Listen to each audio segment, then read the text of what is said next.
નમસ્કાર. અત્યારે અમે માલીબા ઉકા ટરસરે યુનિવર્સિટી ખાતે છે અને ફરી હિનાબેન સાથે છે, એટલે લોકોના મેસેજીસ હતા કે હિનાબેન પાસે ગરબો ગવડાવો, તો મેં તમારા કહેવા પર રિક્વેસ્ટ કરી છે. તો હિનાબેન પ્લીઝ કંઈક થઈ જાય.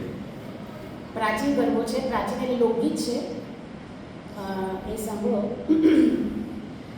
મારા ઘઉંના ખેતરમાં હોલો પડ્યો, હે મારા ઘઉંના ખેતરમાં હોલો પડ્યો, દિયરિયા હે દિયરિયા હોલો ઉડાડ, તેનો મને રંગ લાગ્યો. મારા ઘઉંના ખેતરમાં હોલો પડ્યો, મારા પગ કેરા ઝાંઝર છૂટી ગયા, મારા પગ કેરા ઝાંઝર છૂટી ગયા, દિયરિયા હે